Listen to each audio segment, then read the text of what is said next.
Good morning, Giants. Welcome to Wake Up with Giants TV. Have you ever wondered how to release and rise? Well, on today's episode, you're gonna. Happy Easters.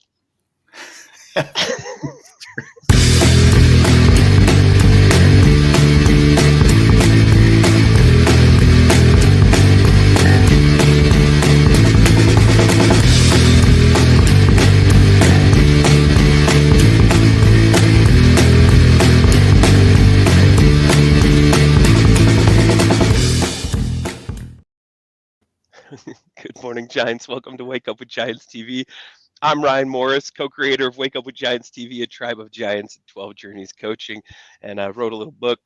Well, I wrote in a little book called A Journey of Riches, and it is all about kindness. And so did our guest today, and we're going to talk about that as we explore her journey. And I'm here with Nicholas T. Smith, the author of The Giants and the Smalls, and the tortoise's hair. It's right behind him on the shelf there that you can see, kind of like an elf on the shelf. Nick has the tortoise's hair on the shelf right behind him. And so we're grateful that everyone is here today. This is a magical day. There are no accidents.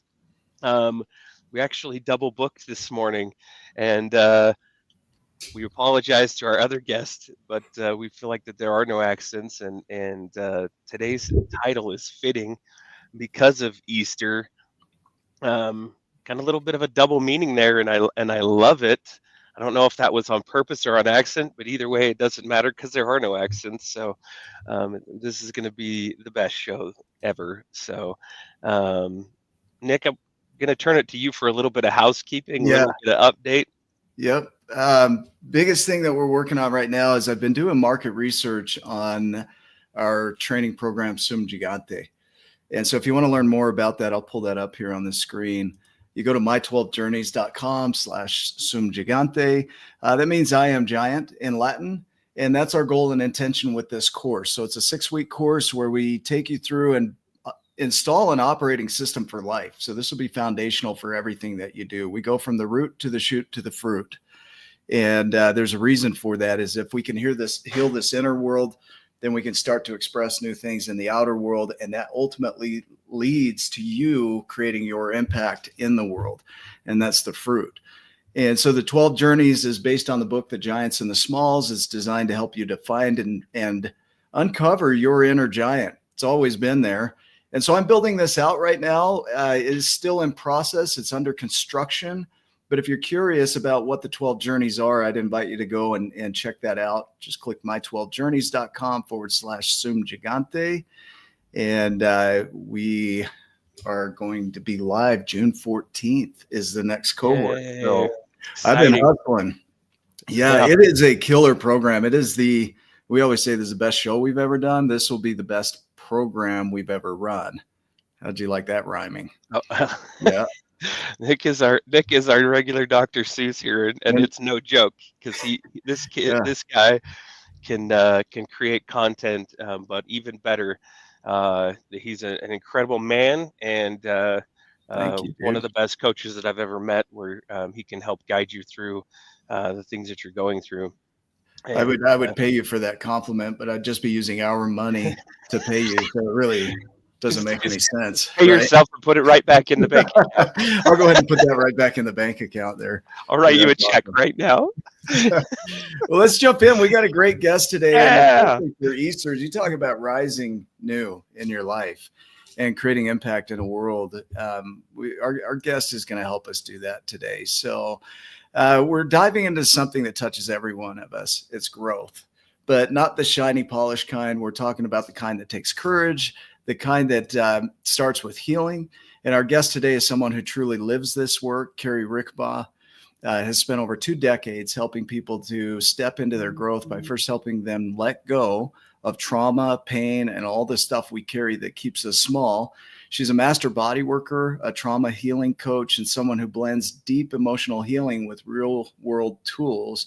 And what's beautiful is that her work is rooted in her own journey of overcoming trauma. She's been there, and now she's helping others find their way too. So if you've ever felt stuck or like you're meant for more but just can't break through, this show is going to be for you. So help me to welcome Cari Rickabaugh to the show.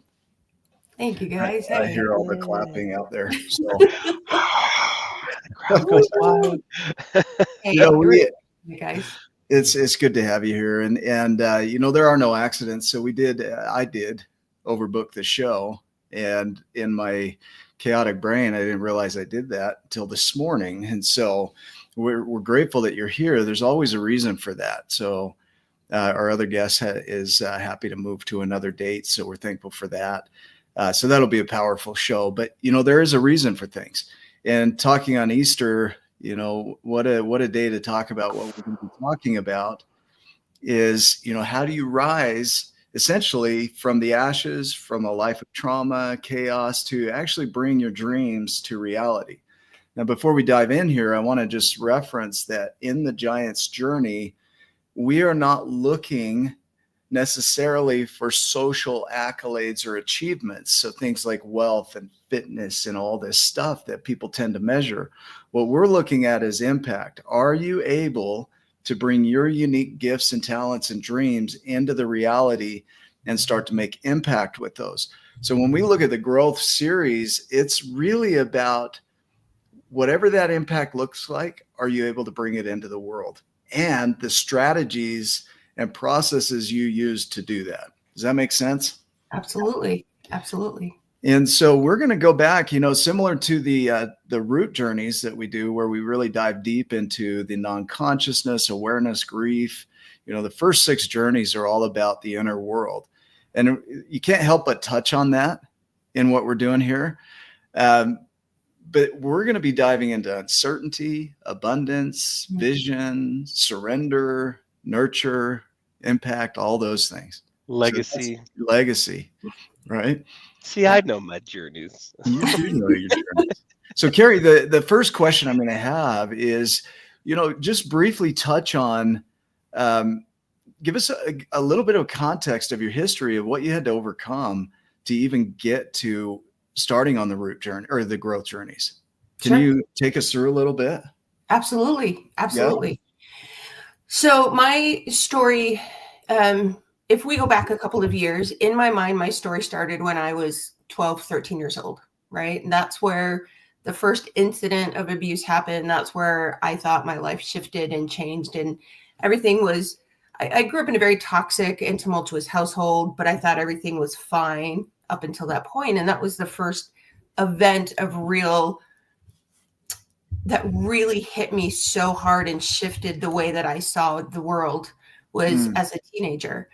And I went through about 30 more years of trauma and abuse of different forms. There was physical, there was verbal, there was emotional, there was mental. And it was mostly from some of the members of my family.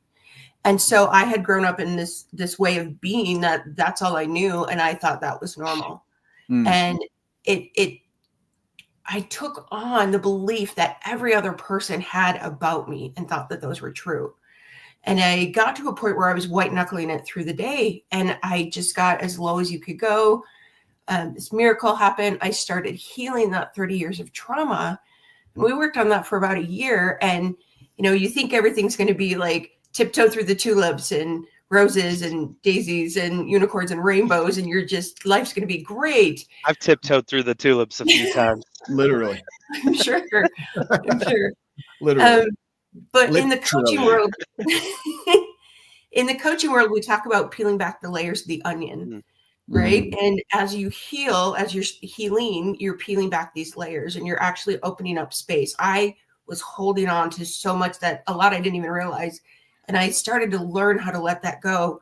And what that did was open up another door of memories that I had repressed at 10 years old of being sexually abused by a family member for 10 years, the first 10 years of my life, to come back to my presence. And so it was this huge journey of, okay, we're going through all these things that I thought was the beginning of the trauma in my life.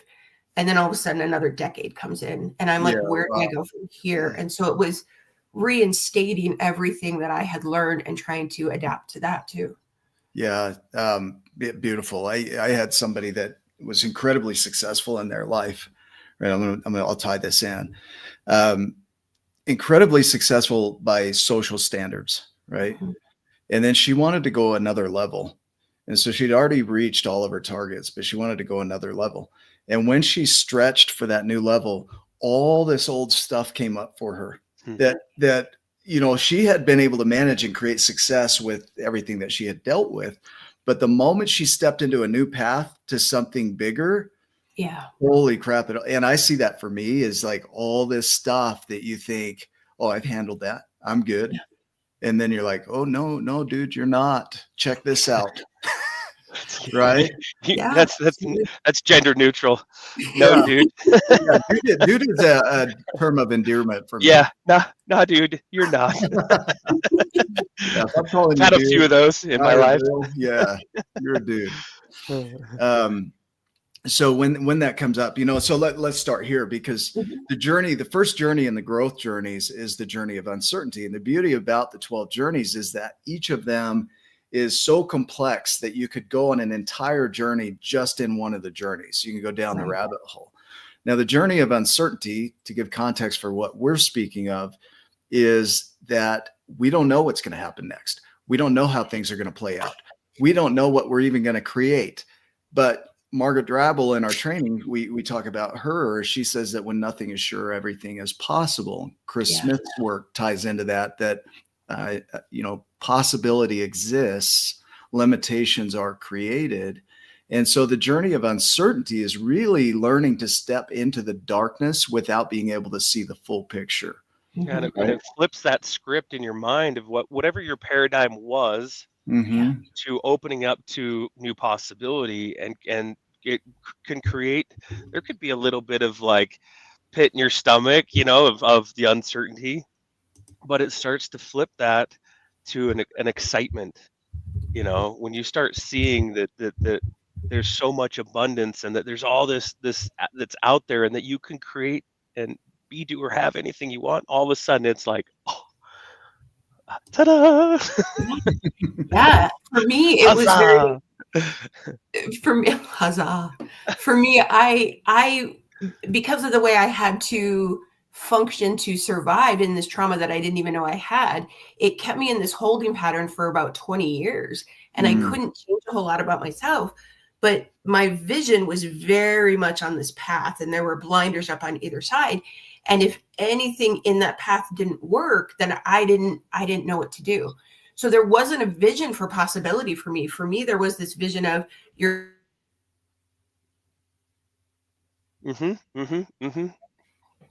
I know it was a really good statement. So, but we'll bring it back. Yeah, right? and if she comes back in here and is still talking, there we go. Are you there?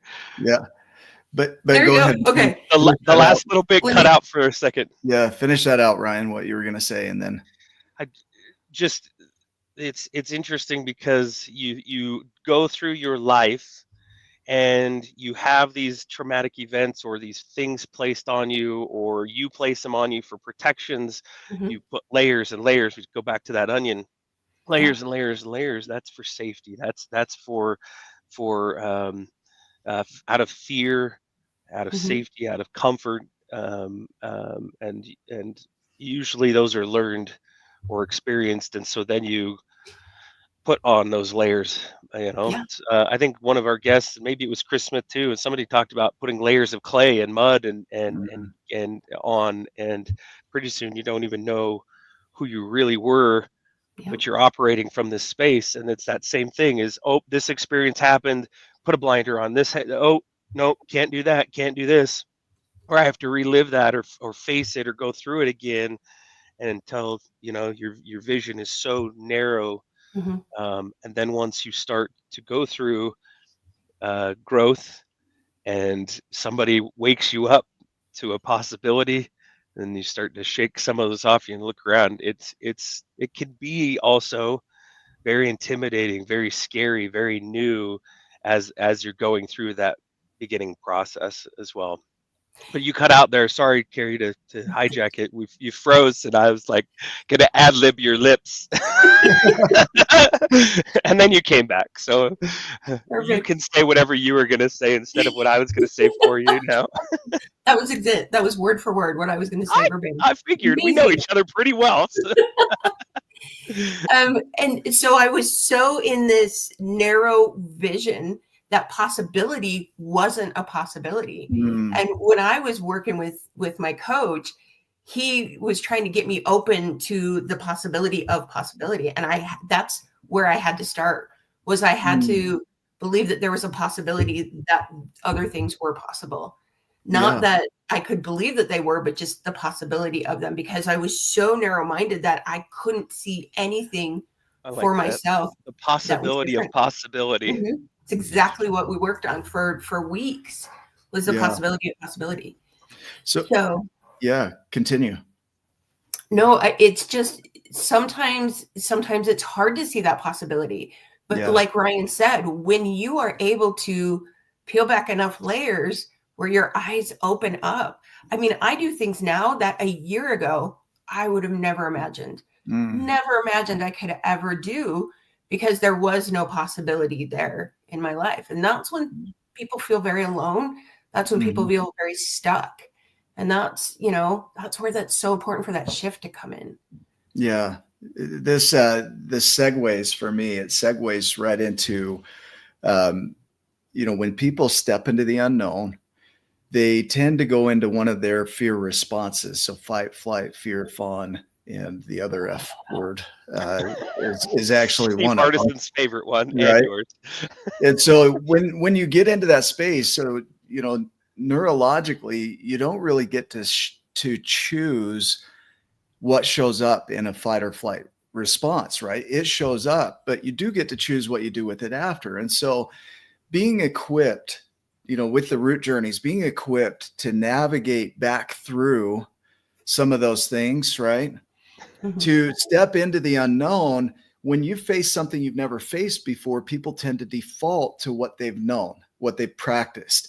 And so the challenge then becomes, how do you step into the unknown in a new way while all that's running? So I'd love to hear your thoughts around that. Is how do you manage the uncertainty when your body is just going crazy and looking for safety and security and looking for those answers? And you're committed to doing it differently. Can you talk about that? Absolutely. Absolutely. Yeah. I think the first thing that's so important is to find support. So find a coach, find a group, find friends of people who can be there and catch you and help you see those blind spots. Because a lot of times for me, I would go into those and I wouldn't realize that that's what was happening. That was just, like you said, it's just normal. It's just familiar. And so being able to catch yourself and being like, oh, wait, what am I actually doing now? This isn't me. This is my nervous system taking over.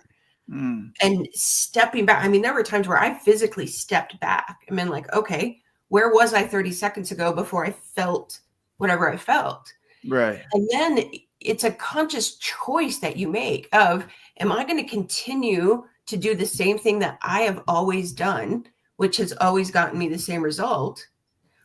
Or am I going to make another choice? And sometimes I didn't know what that choice was, what the right choice was. And I'm like, well, let me do something else. This thing that happened.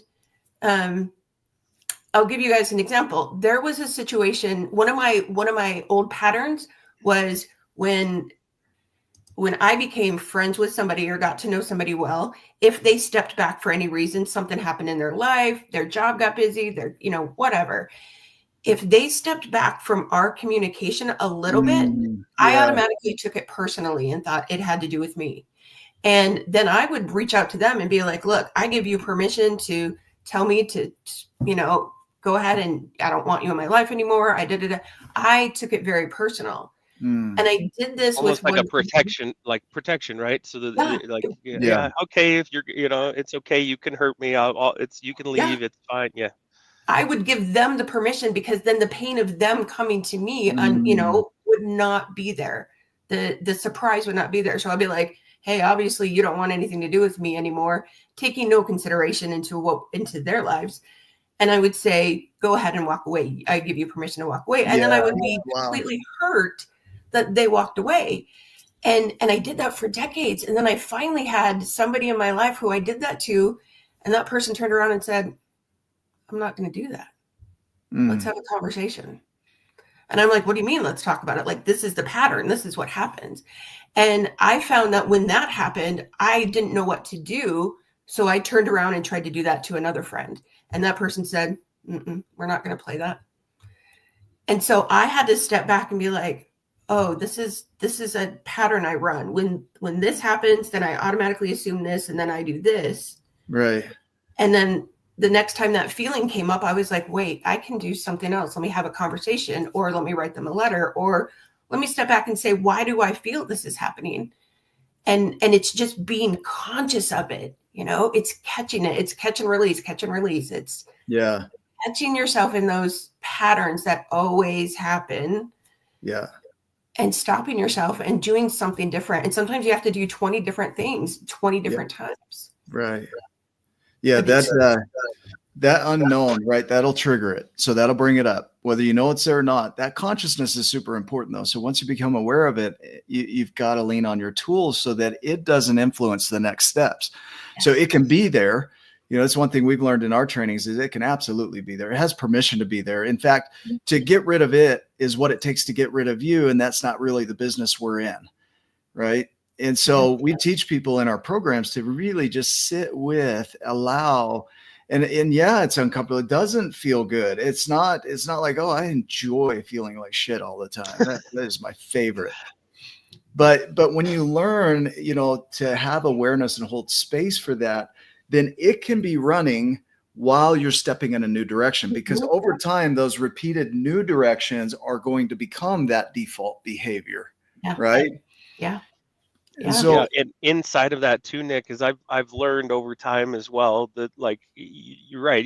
Like, it sucks sometimes going through that stuff, but I've learned that when those come up, before I could wallow in it, sit in it. Now there's actually, I've learned to slow down with it and go, okay, thank you for showing me what's coming up in me. Thank you for being there, because now I have a choice. I can do something different. I can shift. I can pivot. I think it a lot of times and sit it back down in its place on the bus. Like, hey, I'm the driver. I'm good.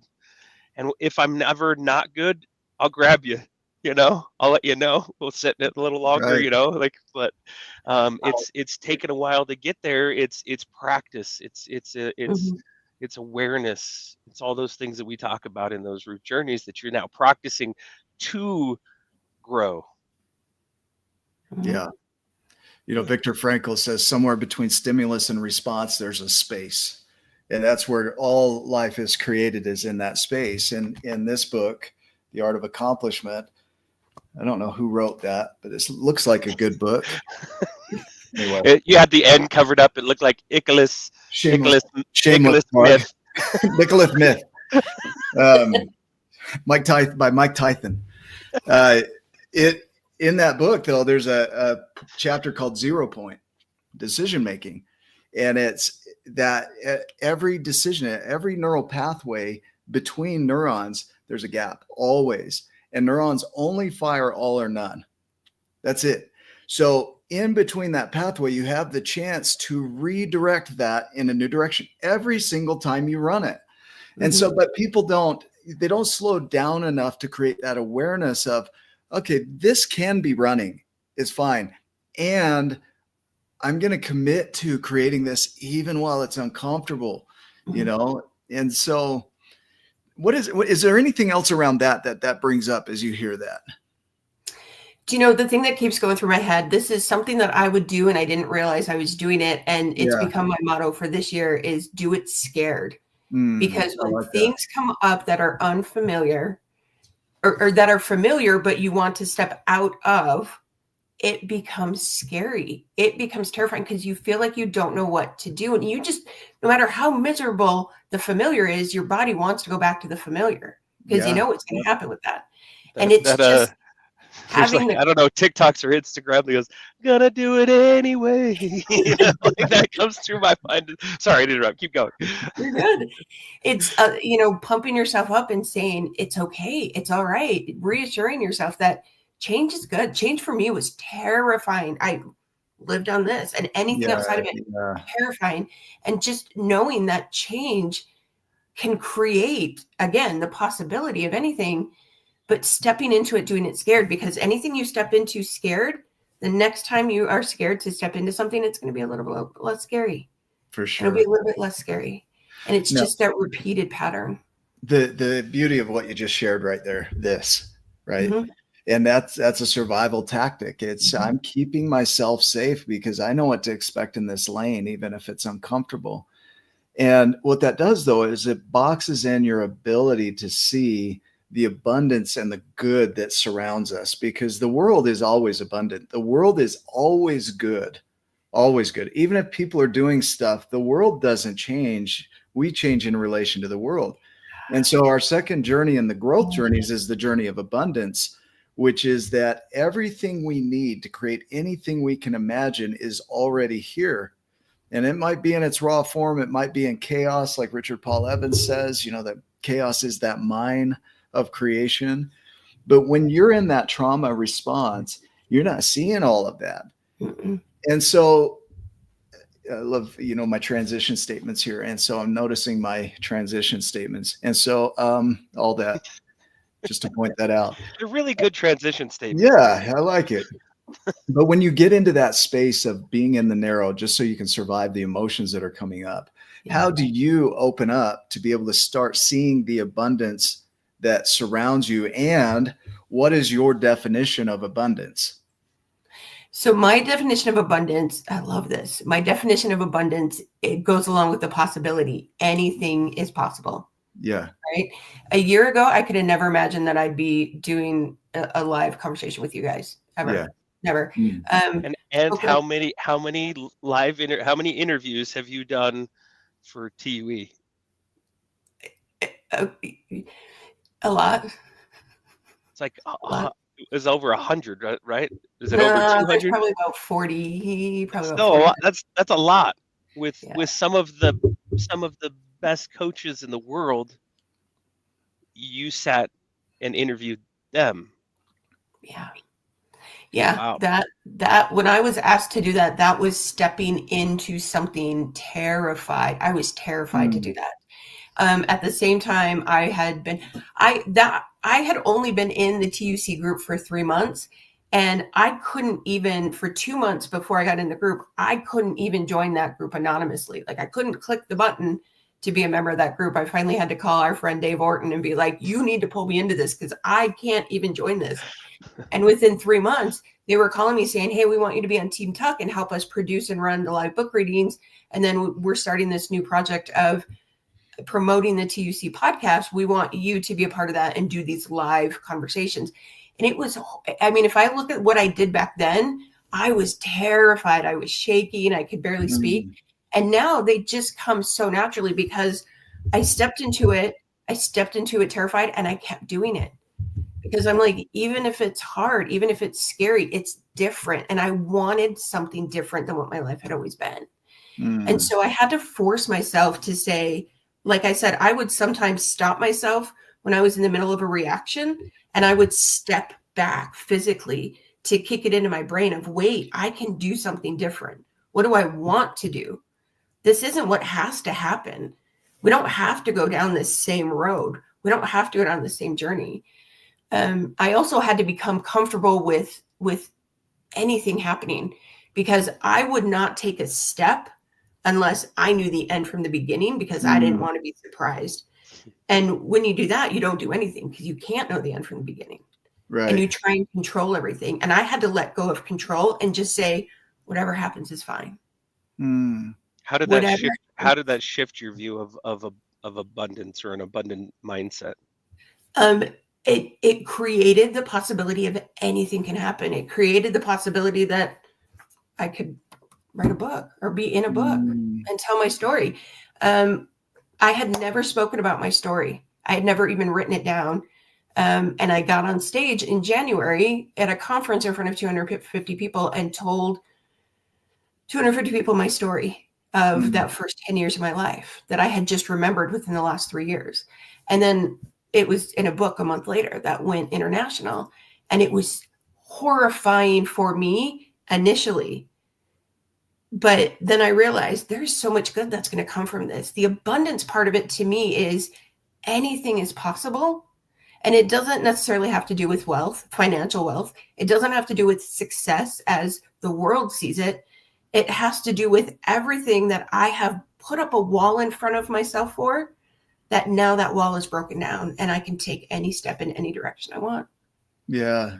You see, this is a great transition. You're so good at teeing us up here for the journey of vision. Ta-da! So the idea that we need to be able to see it clearly before we can step into it. I want to know every step. I want to know how it's going to go. I want to know the failures and the successes. Otherwise, I'm not going to do a thing. And so people get stuck in that. Jen Walter, who's on our show, called it the how hole, is you get stuck in that how hole, right? And then you don't do anything.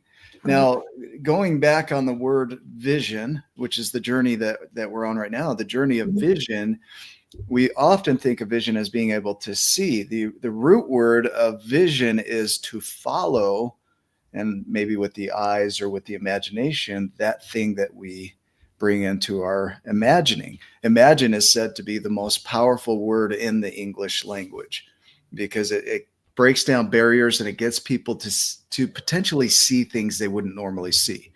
Yeah. So when you play with the mind of imagine versus we have to do this, it's got to be a certain way, I won't step into it unless I can see every step, then we're not imagining, we're fearfully creating, and it's really hard. It feels like walking through the muck, right? It does. Now, we've had guests on the show that say, I like to create a vision so clear that I have a memory of something that hasn't happened yet. Mm-hmm. Or Lydia Nibley calls it a pre-membering. And that is a way of creating. I've had visions and dreams of things I want to bring into this world that they're as simple as a one sentence of this is what I'm doing. I see myself doing that. And it's not very clear. I can't smell the smells or hear the sounds or taste it or even sometimes feel it, but that thing becomes a reality. But there is a step of imagining something that doesn't exist yet, and then bringing that from the ethereal into the material. And that's why we tee up uncertainty and abundance first, is because they lay the foundation that, look, everything's possible. There's nothing off the table. Everything you need to create anything that's possible is already there. Now, what do you want to create? And most of the time it doesn't happen like you thought it was going to happen. Yeah. Not at all. Not at all. Right? One thing that I did was there was this conference that I wanted to speak at in January. And I found out where it was going to be held. And this was before I knew that I was going to be on stage. And I actually went to the website of this hotel and I looked up the room that it was going to be in. And I saw all the different, they had it set up for different, different venues. They'd have stadium seating or theater seating. I apologize. And other times they had tables. But I took that vision, that image of that room, and in my head, I created a stage at one end of it. And I created like how the curtains would be for the back room and how the chairs would be set up. And then I constantly would go into that and I would see myself walking up on that stage. And so I had to take something that was physical and real and create my image around that. And that's what helped me start to be able to create my own images and my own thoughts of, oh, this is what I want to create. Here's something I haven't seen before, but it's a possibility. I can create that now. So that was a process for me, but it was empowering. I love getting on other people's shoulders when it comes to vision, because I have my version and then I share that with people and they're like, oh, that's cool. And have you thought of this? And have you thought of that? And my vision goes from this to just an expanse. And I'm like, holy crap, I didn't even think about that. That is so cool. I want to do that. And I'll incorporate that in. And the words we use are so important. Like incorporate means to bring into the body, right? So you bring it into the body of that thing to incorporate it. And so it's amazing how far we can go on our own. And then when we have people who are not trying to shut down our vision, but expand it, man, how big that vision could really be.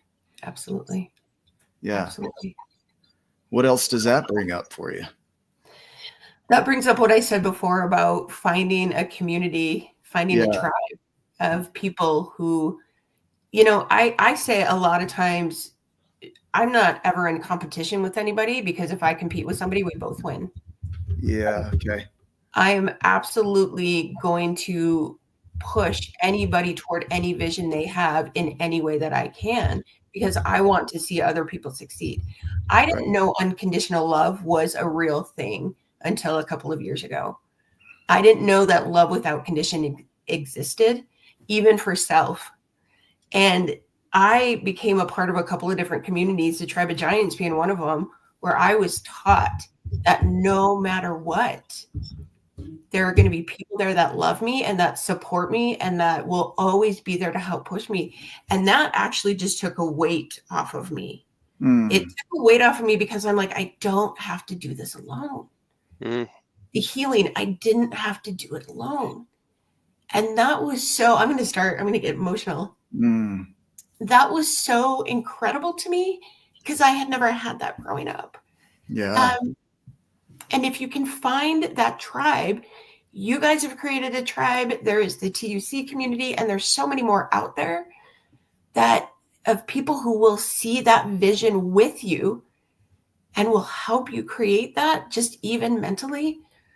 I love right now that they're doing that for a friend, Al Richards, who lost his leg, and they're doing that, visioning with Al right now of standing on the top of a mountain with a new prosthetic leg, and that's the power of a tribe, to see your vision and to lock arms with you and be there for you and encourage you to get there. Yeah.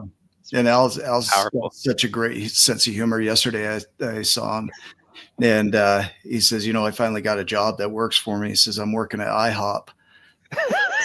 I'm like, dude. And I said, "How's your girlfriend Eileen doing?" And you know, we're just messing around. But the dude is. You look at change. We'll talk about this as part of the growth process too. Is adaptation. So that'll be coming up in the next two journeys that we talk about. But adapting to life, because often life doesn't go the way we imagined it, right? And so that adaptation is our superpower, is being able to do that. So let's jump in now from vision, because vision can be complex. It can be detailed. I'll give one more example there. My daughter wanted a silicone doll. There's just a, you know, really cute doll. And she was like, we didn't have a way to buy it or anything. And she just knew this doll was hers.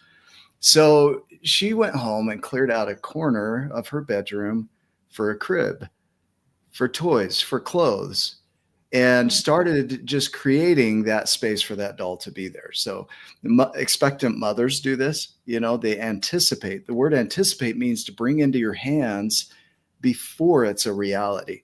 To anticipate. And so she anticipated this doll being in her space before it ever happened, imagined it, didn't know how we were going to do it. I didn't know how we were going to do it. And she got that doll. Things worked out. So she got that doll on Christmas morning, and it worked out perfectly, because everything that needed to happen for that doll to become a reality happened. And I think it goes back to her vision and anticipation, not just a vision of it, but creating the space to receive it. Yeah. Can you speak to that a little bit? Yeah.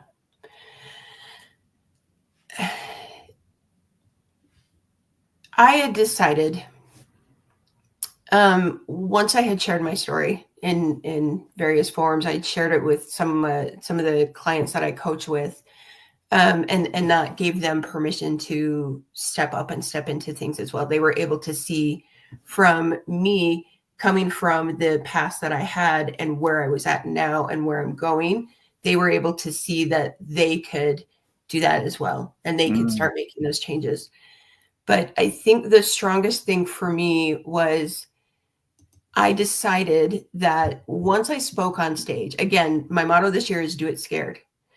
And I can do my little mini podcast in this group of people that I know.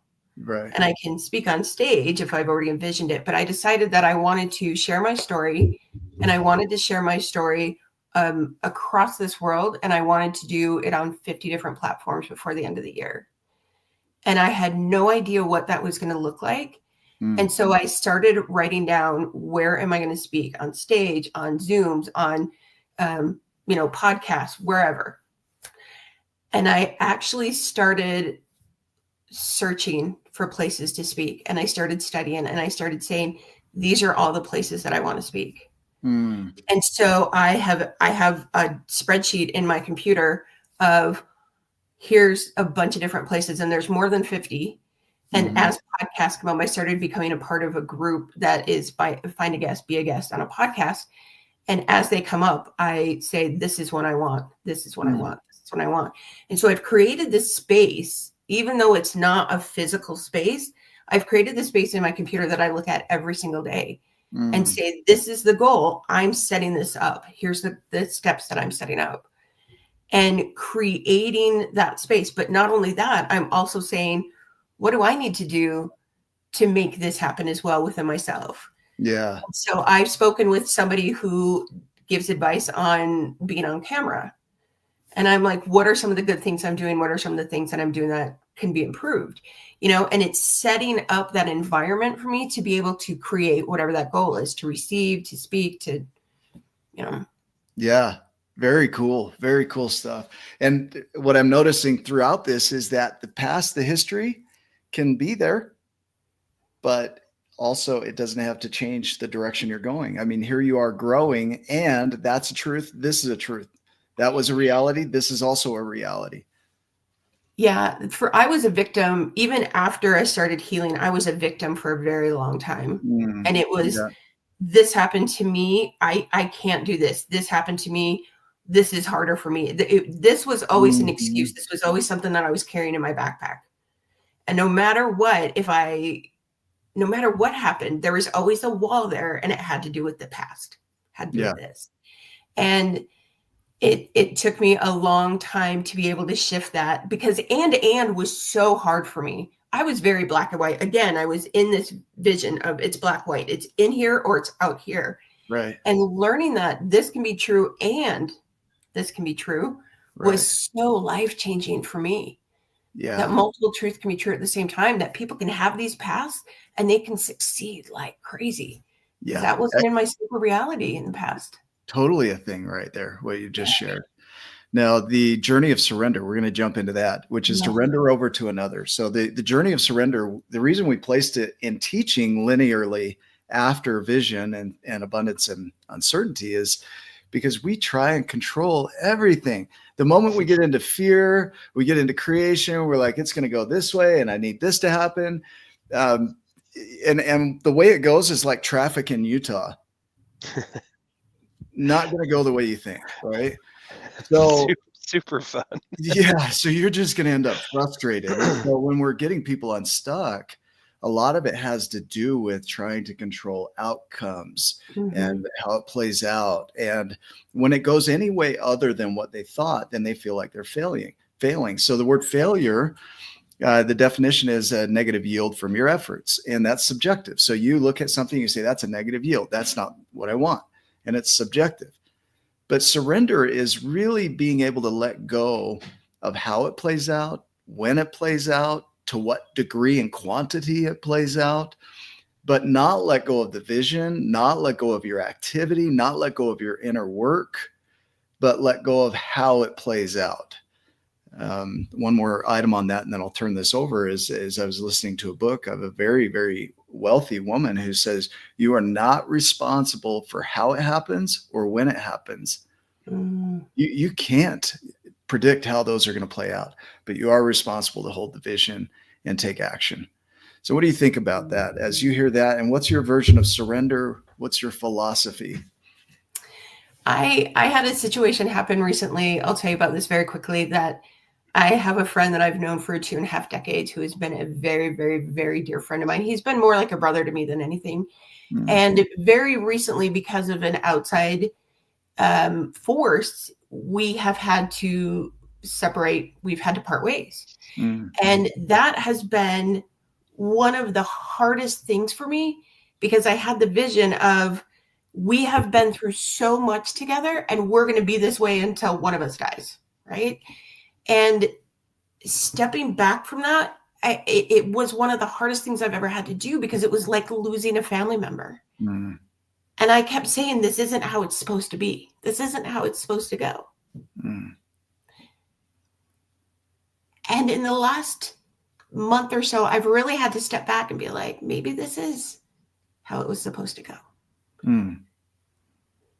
I don't know. We can't predict the future. Mm-hmm. Maybe this is supposed to be this way because I need to learn a lesson. Or maybe they need to learn a lesson. Or maybe both. this is just what happened. Yeah. Yeah. And or it's preparing you or them or something for other things. Different things can come in from that. I love the taking ownership of what's coming up for you, rather than trying to control the situation and that it's not ideal and why is this happening to me, and getting caught in that victim mentality. You went through it. It was shitty, for lack of a better word, and you're still going through it. I'm sure there's love there, there's emotions, there's friendship, there's a lot of things that are heavy, that binding from a long time being there. And or but one of the two, you insert any of those, and or but you're going, but what can I do, and what am I supposed to learn from this? How can I shift? How can I grow through this? And when you take radical responsibility, then you can trust that, hey, things are working out. You're exactly right on time. I've got a necklace here from Mr. Nicholas T. Smith, actually from his brother, that made this X stone, and he's got one too. Mm-hmm. And we talk about that you are the X on your treasure map. You're right on time. Yeah. And then when you you got it. See, you've watched an episode or two. Mr. Nicholas one of these in there. Yeah, we get a little bit more fancy these days, but I love you look like you're doing like a sprinkler, man. Yeah. Oh, there you go. The Rainbird. Called the Rainbird X. That's awesome.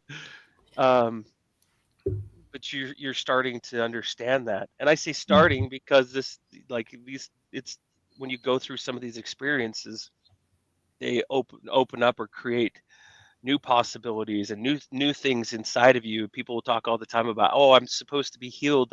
Why is this coming up again? Yeah, maybe we're not always fully healed in that. Maybe there's something else to learn. Maybe it's preparing us for new growth. That's what life to me is about, is experience, is gaining understanding and experience, and opening up new possibilities, relationships, and learning how to be the creators that we were designed to be, and that takes time and experience. So anyway, I interrupted you on that, but I'm proud of you, because I've watched that as a close friend of yours. I hope that it's been powerful to watch and to witness, and I knew, because of who you are, that you could do it, and you're doing it, and you're doing it scared. It hurts, it's sad, it's frustrating, and anybody can relate to some of these things that you're going through, because they're going through their own trials and experiences that they're hard. They're Everest, the one that Al Richards will be on top of. Yeah. They're going through that as well. Yeah. And I do want to say that grace for self is a huge part of that, because even though I've been through, I don't think we ever fully heal. I think we can always be triggered on things from time to time, but even as far as you get in life, you still can struggle with things, and you have to have grace for self that you're not falling back. You're going through a moment, and it's okay. And what are we gonna get from something's gonna come from this? I need to feel crappy right now, and I'm gonna do that for a little bit, and that's gonna be temporary, and I'm gonna get out of it, and I'm gonna figure out what I need to do going forward in whatever respect. See, you guys like tee it up so perfectly. Thank you. You're welcome. And transition. You do what you can. Turn the page. I hear the chime in my head from the little kids' storybooks, Well, you're hitting on it. You're hitting on nurture. You give yourself grace. It's the word healing it comes from wholeness. And if we look at it from that way, yeah, pieces are going to fall off on occasion. It's up to you to pick it up and put it back on. The Japanese use, I think it's ikigai, where they put gold in the cracks of the broken pieces to highlight, the fractures. And in most cultures, that was a thing, is they would celebrate the broken parts. And we've been in a society where you don't do that. And so to learn how to give yourself grace for not meeting your expectations. And this is where it ties into the journey of nurture, which is self-care. It's creation care. It's care for others. It's taking small steps. Sometimes the only thing you can do is one single step toward your dream or vision. Sometimes it's not even daily. That's the beauty of the mind, is if you do it consistently, consistency is relative. Even a minute a day or 3 minutes every few days is enough for your brain to say, we're keeping this, right? So tell me some of your self-care practices, because you talk about grace for self, that's one I hear. What else do you do to make sure you're taking care of yourself as you're taking care of your creations? So this goes along. I mean, if we go back a little bit, this will go along with doing things that I never thought I could do. I started running last year, something that I never wanted to do. Regardless, I never thought I would be able to. and I found that it's more of a shuffle jog at this point, because I'm good with the shuffle. Yeah. But it's something that I find, even though I don't particularly love it, I still want to get out there and do it, because I feel better, right? Yeah. After I do it. And not only physically, but mentally, I'm like, ooh, I accomplished something I didn't want to do, and something I know that's going to benefit me. I started cold plunging. I lived right on Lake Michigan, and not this last winter, but a year and a half ago, I started cold plunging in Lake Michigan. And so I just meander out to the lake and almost die with the waves sometimes. And I'm like, I need to get a cold plunge tub. So I bought like a cow watering trough and put it in my garage and have a cold plunge down there. And I really don't want to step into that either, but I do that often because I know it's going to benefit me. It's going to help me, so a lot of picking up new habits, trying new things to see how they make me feel or how I feel afterwards. That's where my self-care comes in a lot. So this hits on the shoot. The shoot, when we choose that word for this stage, the word shoot means to grow or expand. And I tried on some other words. I thought maybe we'll break it up into another section. The nurture and surrender will be part of a journey called the brute, right? Because you're just fighting through it. And grit and persistence is one of those things where you really have to push through, even on the days that you are tired, you're done, you don't see hope on the horizon. And to me, there is a bit of brute force, and that's something we have as humans, is when things aren't working, let's say the water's not flowing, we can dig canals, right? Most other creatures are not that way. So being able to hold in, stay in, keep pushing on the hardest days, the discipline. In the book, The Art of Accomplishment, I have a chapter called Discipline Over Desire, because there are days you're not going to have the desire to do anything.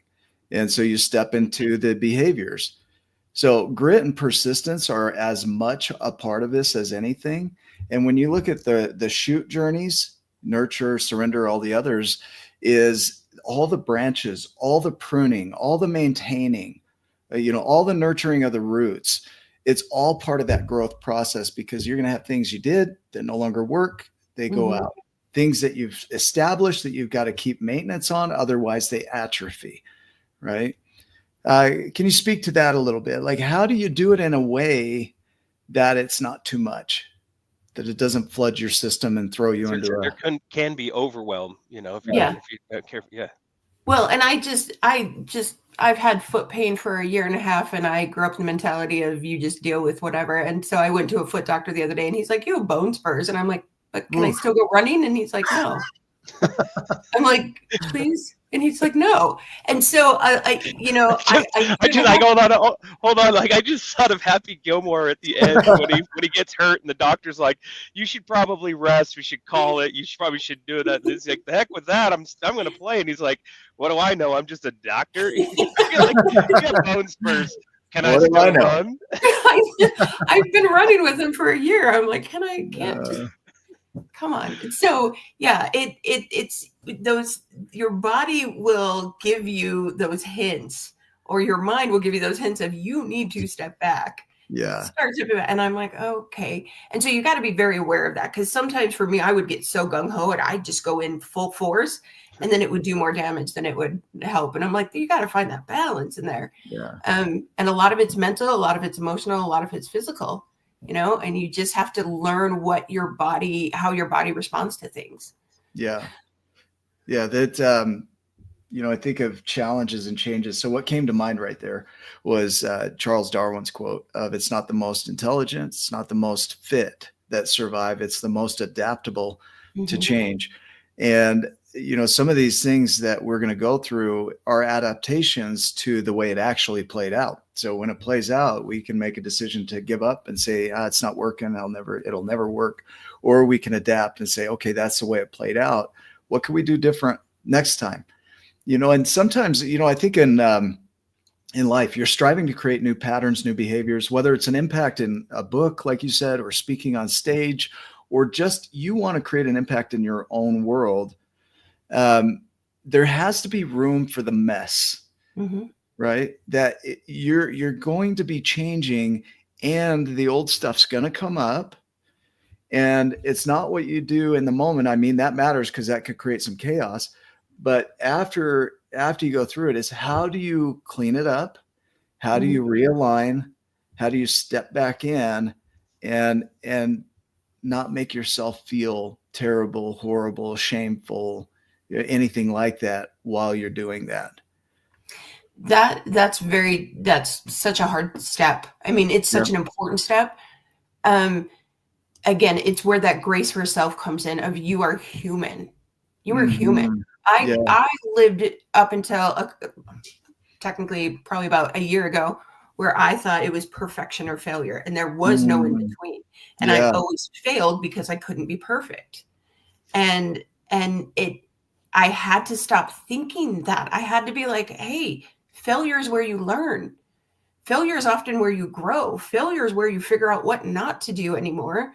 And it's okay, because that's just a stepping stone on this ladder of getting to where I want to be, And it's so much about grace. It's so much about acceptance. And it's so much about go ahead and do it scared, because I found that when I say do it scared, or do it tumultuous, do it tired, do it, in anxiety, I'm at least doing it. And that allows me to have more grace, because I'm like, even if it doesn't work out, I stepped up and I did something, and that would even it out for me. It still does. I like that. So let's touch on the final journey in the 12 journeys, which is legacy. The Latin for legacy is legatia, which is a gift by will. We had Steve Chandler on the show. I loved his point of view. Is legacy isn't meant to be given after you're gone. It's something you do along the way. Pablo Picasso talks about it, that the purpose or the meaning of life is to find your gift. The purpose is to give that gift away. And another quote that we often use is that it's not what's on the stone monuments, it's what's written in people's hearts that matters. And so when we look at the legacy and the impact that you want to make in the world from your unique talents and gifts and abilities, what is that? What impact, what ripple do you want to make in the world? I love how your eyes softened and you could see the glow come into your face, by the way. Just pointing that out. Thank you, Ryan. I will tell you a very quick story. Yeah. After I spoke on stage in January, I again told about that story, mostly about the first 10 years and what happened during that time. I had 4 women come up to me the next day and a half and just throw their arms around me, sobbing and saying, I never knew anybody else that had a childhood like mine. And I said, yes, you have. You just don't know about it, because we're taught not to talk about it because it makes other people uncomfortable. And they said, I didn't know that I could speak about it. I didn't know that I could heal from it. I didn't know that I didn't have to carry this with me every day of my life anymore. And my purpose right now in speaking, in writing this book, in getting on these podcasts, in, sharing everything that I do is to help other people who have suffered through abuse, through trauma, through whatever that is keeping them stuck, to know that they are not alone and to know that there is another side. You can get to another side. You can heal from the worst things that have happened. And you can get to the other side, and the other side is glorious and amazing. And there is endless supply of freedom from that. And I just want people to know that. That's why I've gotten into coaching, especially from my experiences, so that other people know that I don't come from trauma informed. I come from trauma experienced. And so I know what the difficulties are of stepping into starting to heal, and it's terrifying. And you're not alone. Yeah, I like that. I could see that rippling out. We had a vision and goal for the Giants. A couple years ago, we were like, we're going to impact 100 million lives globally. That was our grand vision.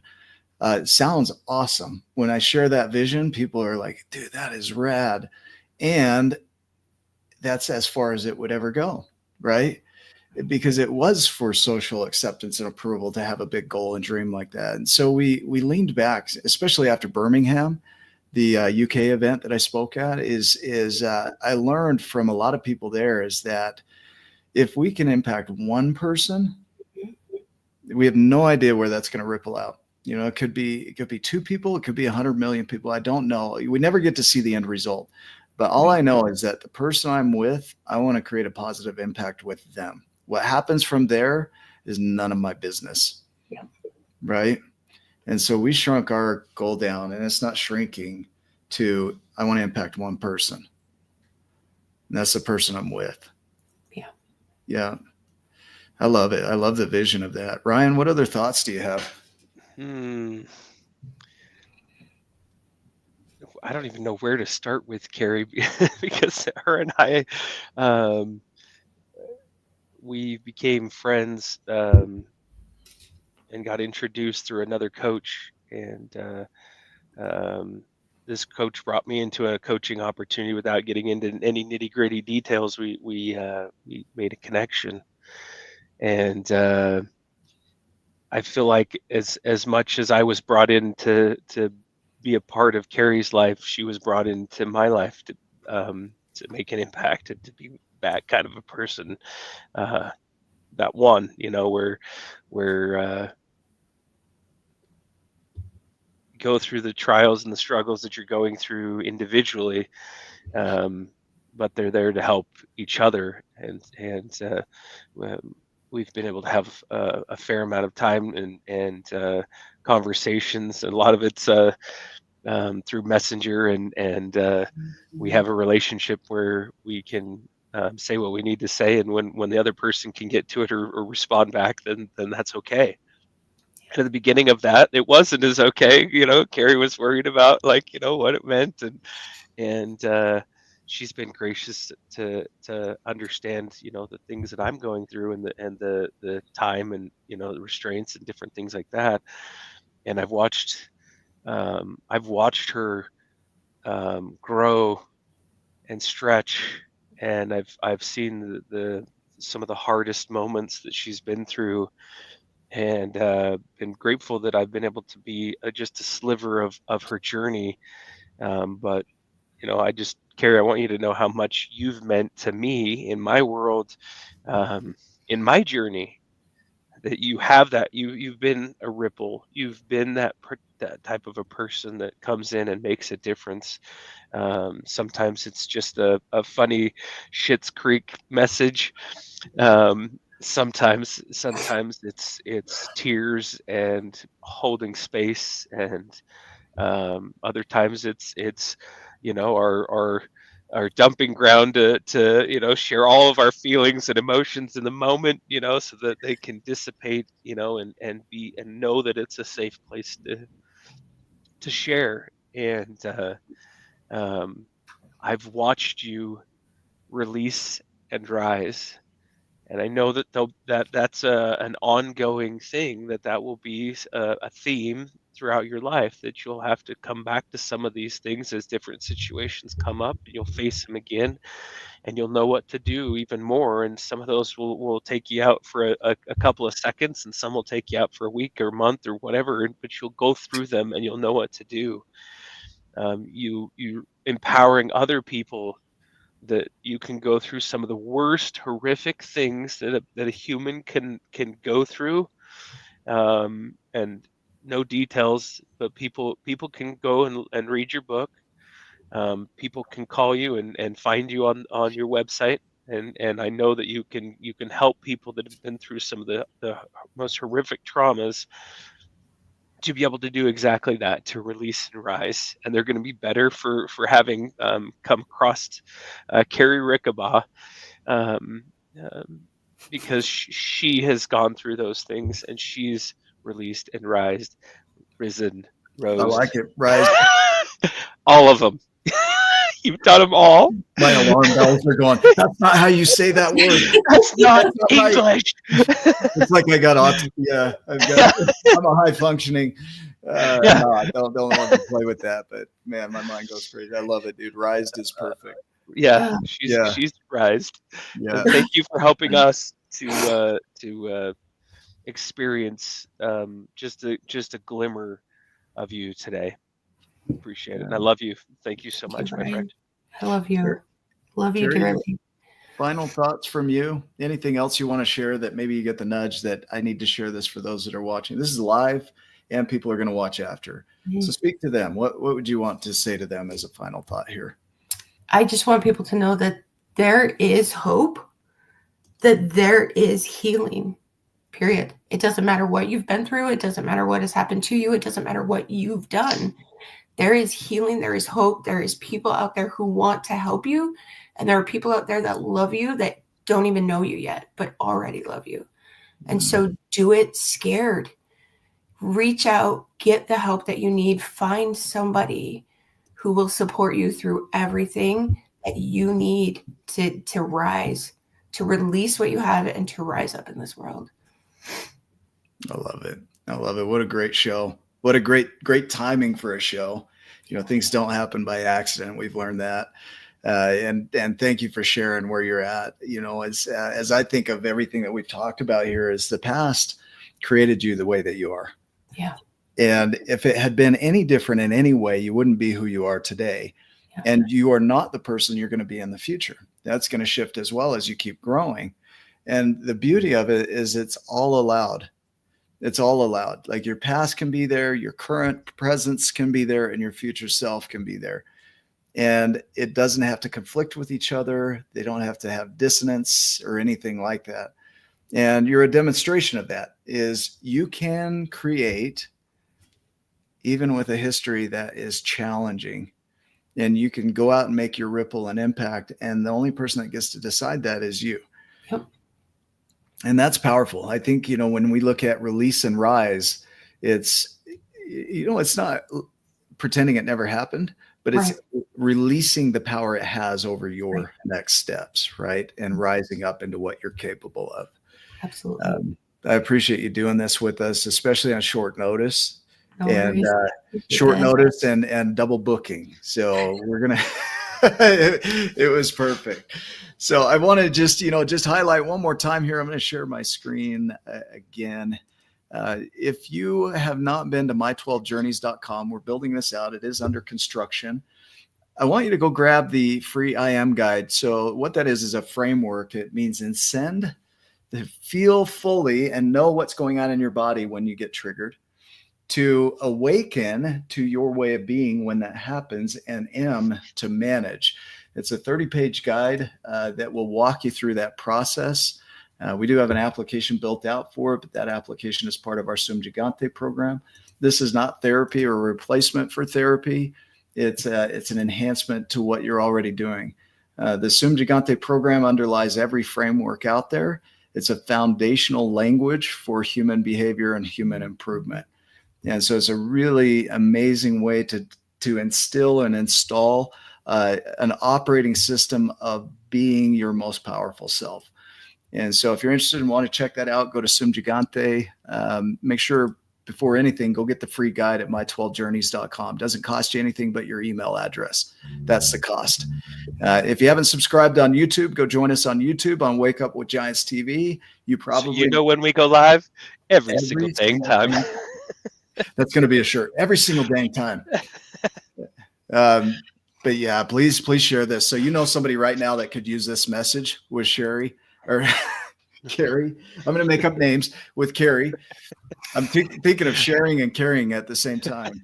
That's actually pretty awesome because she is that. Works, right?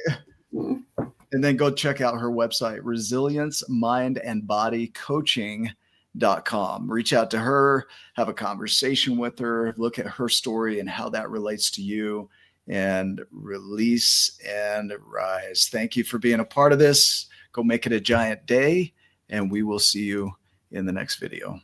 Love you too. Love you guys.